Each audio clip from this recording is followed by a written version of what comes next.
I lived with my son and wife for 14 years, only to find out that he wasn't my real son.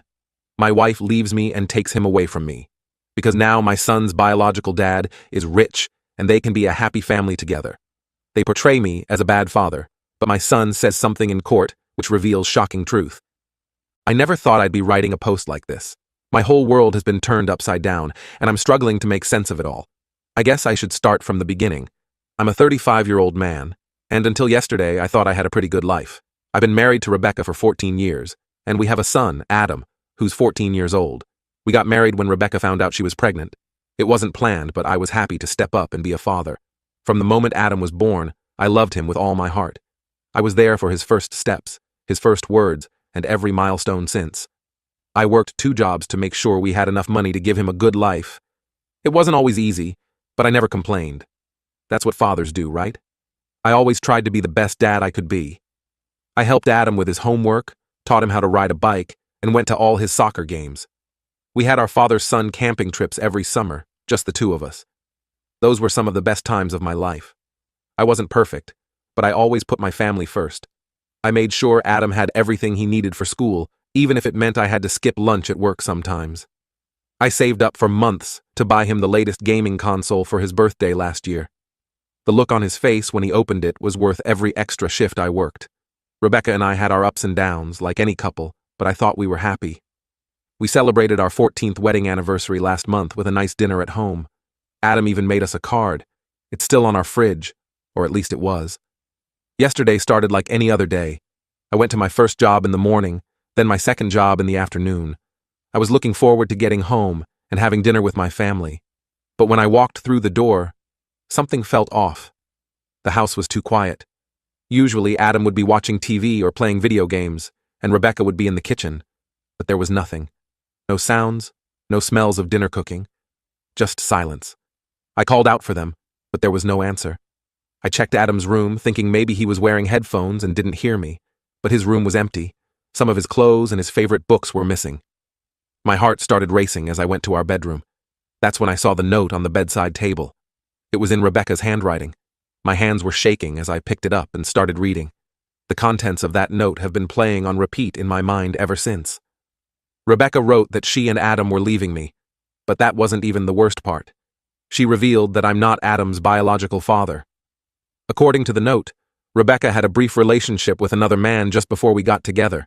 When she found out she was pregnant, she assumed it was mine. She said she convinced herself it was true because she wanted it to be true. But now, 14 years later, Adam's biological father had come back into the picture. Rebecca wrote that he wanted to be a part of their lives, and she had decided to give him that chance. She said Adam deserved to know his real father. I felt like I couldn't breathe. The room was spinning. I sat down on the bed, trying to process what I'd just read. How could this be happening? How could Rebecca do this to me? To us? I kept reading the note, hoping for some explanation that would make sense of all this. Rebecca wrote that she was sorry for lying all these years. She said she knew it was wrong, but she was scared of losing me and scared of being a single mother. She claimed that Adam's biological father was successful and could give them a better life. She wrote that Adam was excited about meeting his real dad and starting a new life. That part hurt more than anything else. I've spent the last 14 hours trying to wrap my head around all of this. I've gone through every emotion imaginable: shock, anger, sadness, betrayal. I've cried more in the last day than I have in my entire life. I keep thinking about all the moments I've shared with Adam, teaching him how to tie his shoelaces, staying up all night when he had the flu, cheering from the sidelines at his soccer games. Were all those moments a lie? I can't stop wondering if Adam ever suspected anything. Did he ever feel like I wasn't his real dad? Did Rebecca ever hint at it? I thought we had a great relationship, but now I'm questioning everything. I've tried calling and texting both Rebecca and Adam, but their phones are turned off. I even drove by Rebecca's parents' house, thinking they might be there, but there was no sign of them. I feel like my whole life has been a lie. For 14 years, I've poured my heart and soul into being a husband and father. I've worked myself to the bone to provide for my family, and now, in the blink of an eye, it's all gone. I don't know what to do now. The house feels so empty without them. I've taken a few days off work because I can't concentrate on anything. I keep hoping this is all just a bad dream and I'll wake up to find them here. Part of me wants to fight for my family. Adam may not be my biological son, but I've raised him for 14 years. Doesn't that count for something? But then I think about Rebecca's betrayal, and I don't know if I could ever trust her again. I've thought about hiring a lawyer, but I don't even know where to start. Do I have any rights as Adam's non-biological father? Can Rebecca just take him away like this?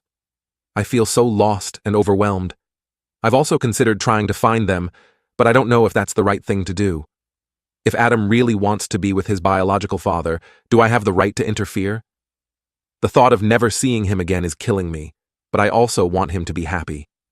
I'm angry at Rebecca for lying to me all these years. I'm hurt that she could just leave like this, without even giving me a chance to talk about it. But mostly, I'm heartbroken about Adam. He's my son. Biology be damned. I've loved him and raised him for 14 years. How can that just be erased? I've thought about reaching out to Rebecca's family or our mutual friends, but I'm embarrassed and ashamed. I feel like a fool for not knowing the truth all these years. And what if they all knew and kept it from me? I don't think I could handle that betrayal on top of everything else. There's a part of me that's angry at Adam's biological father, too. Where was he for the past 14 years? Why did he decide to come back now? Did he know about Adam all along? I have so many questions, but no way to get answers. I'm scared for Adam, too. He's leaving everything he knows, his school, his friends, his home. Is this really what's best for him? And what about this man, his biological father? What kind of person is he? Will he love and care for Adam the way I have? The house feels so empty without them. I haven't been able to bring myself to go into Adam's room. His soccer trophies are still on the shelf, his dirty laundry still in the hamper. It's like they left in a hurry, leaving pieces of their lives behind. I'm writing this post because I don't know where else to turn. Has anyone else been through something like this? How did you cope? Is there any hope for me to have a relationship with Adam in the future? Thank you for reading this. It helps a little just to get it all out, even if it's to strangers on the internet. I never thought I'd be in this situation, but here I am. I guess life can change in an instant, and you never see it coming. Update. It's been a few months since my last post, and I wanted to update you all on what's happened. First, I want to thank everyone for their support during what has been the most challenging time of my life. Your kind words and advice meant more than you know. Shortly after my initial post, I received divorce papers from Rebecca. Even though I knew it was coming, seeing it in black and white was a shock. It made everything feel so final, so real. After the initial numbness wore off, I realized I needed to fight for my rights as Adam's father. I couldn't just let them take him away without a fight. I decided to hire a lawyer. It wasn't easy financially, especially with Rebecca and Adam gone, but I knew I had to do it.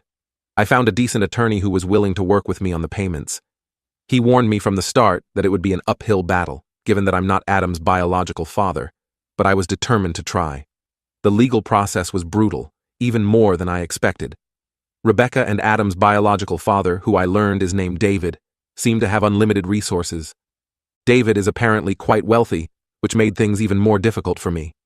They hired a high-powered attorney, and it quickly became clear that they were going to play dirty. In court, Rebecca and David painted a picture of me as a neglectful father who couldn't provide for Adam. They brought up how I worked 2 jobs, twisting it to make it seem like I was never around. They talked about how David could give Adam a better life, with private schools and expensive vacations. They even had witnesses, friends of theirs who claimed they'd seen me ignore Adam or speak harshly to him. I felt like I was in a nightmare. Everything I'd done out of love for my family was being used against me. Working 2 jobs to provide for them was turned into neglect. The camping trips Adam and I loved were dismissed as cheap vacations. It seemed like they had an answer for everything, and I was starting to lose hope. My lawyer did his best, but we were outgunned at every turn. David's money seemed to make all the difference. He had expert witnesses talking about the importance of biological connections. They had child psychologists testifying about how Adam would be better off in a more stable financial situation. It felt like they had thought of everything. I started to prepare myself for the worst, that I might lose Adam forever. The thought of never seeing him again, of someone else raising him and being called Dad, was almost unbearable. There were nights when I couldn't sleep, just lying awake and thinking about all the moments I might miss. But then, something unexpected happened. The judge decided he wanted to hear from Adam himself. I was terrified. What if Rebecca and David had turned him against me? What if he said he wanted to live with them? I didn't know if I could handle hearing Adam say he didn't want me anymore. When Adam took the stand, I could barely breathe. But what happened next changed everything. Adam looked straight at the judge and said, "I want to live with my dad, my real dad, the one who raised me." I couldn't believe what I was hearing. Adam went on to say that I was a great father, that he loved our camping trips and how I always made time to help him with his homework, even when I was tired from work. He talked about how I never missed a soccer game, how I taught him to ride a bike, and how I always made him feel loved and supported. But then Adam dropped a bombshell. He told the court that his mom and David had been trying to coach him on what to say. He said he'd overheard them late at night, planning how to make me look bad. They had told him to say I was neglectful, that I didn't care about his education, that I was always angry and tired. Adam said he couldn't go through with it. He said he knew it wasn't true, and he couldn't lie about the person who had been there for him his whole life. He even mentioned specific conversations he'd overheard, where Rebecca and David discussed ways to manipulate the evidence and testimonies against me. The courtroom was silent. I could see the shock on Rebecca and David's faces. The judge listened intently, asking Adam several questions to clarify what he'd heard and experienced. Adam told the judge about a conversation he'd overheard where David suggested they could pay off some of my coworkers to testify that I often complained about Adam or seemed uninterested in his life. He said Rebecca had been hesitant at first, but David convinced her it was necessary to ensure they won. He also mentioned overhearing them discuss how to coach Adam's teachers to say I never showed up for parent-teacher conferences, which wasn't true. I'd always made time for those, even if it meant taking time off work. Adam said he felt scared and confused by all of this, and that he missed me and our life together. After Adam's testimony, the whole tone of the proceedings changed. The judge ordered an investigation into Rebecca and David's actions, including their attempts to manipulate a minor's testimony. Their lawyer looked nervous, and I could see Rebecca and David whispering frantically to each other. The judge took a few days to review all the evidence and Adam's testimony. Those were some of the longest days of my life. I was hopeful after hearing Adam, but I was also scared too. Let myself believe things might work out. Finally, the day came for the judge to make his decision. I was a nervous wreck as we all assembled in the courtroom. The judge started by saying that he had carefully considered all the evidence presented, as well as Adam's testimony. He said that while financial stability is important, it's not the only factor in determining a child's best interests. He pointed out that I had consistently provided for Adam's needs, even if it meant working 2 jobs. He praised my dedication to Adam's education and extracurricular activities, noting that I had always made time for what was important in Adam's life. The judge also expressed serious concern about Rebecca and David's attempts to manipulate the case and coach Adam's testimony. He said this showed a disregard for Adam's emotional well-being and raised questions about their fitness as parents. In the end, the judge made his decision. He granted me full custody of Adam. He said that it was clear that I had been a loving and devoted father, and that Adam's wishes and well-being were the most important factors. He stated that the bond between a parent and child is not solely determined by biology, but by years of love, care, and dedication. As for the divorce, it was granted. After everything that had happened, I had no desire to remain married to Rebecca. The judge also ordered Rebecca and David to pay my legal fees, given their attempts to manipulate the case. I can't describe the relief and joy I felt when the judge announced his decision. Adam ran to hug me, and I couldn't hold back my tears. It felt like a weight had been lifted off my shoulders. For the first time in months, I felt like I could breathe again. The past few weeks have been about adjusting to our new normal. Adam and I are living in our old house. It's been tough financially, but we're making it work. I've had to cut back on some expenses, but Adam understands. He even offered to get a part-time job to help out, but I told him to focus on school and being a kid. Adam has been amazing through all of this. He's in therapy to help him process everything that's happened, and I'm so proud of how mature and strong he's been. We've had some long talks about family, trust, and what it means to be a father. It hasn't always been easy, but I think we're both growing from this experience. Rebecca and David have visitation rights, but Adam has made it clear he doesn't want to see them right now. I'm letting him take the lead on that. I don't want to force him into any situation he's not comfortable with. The therapist has suggested we take it slow and maybe start with supervised visits when Adam feels ready. As for me, I'm also in therapy, trying to work through the betrayal and the stress of the past few months. It's not easy, but I'm taking it one day at a time.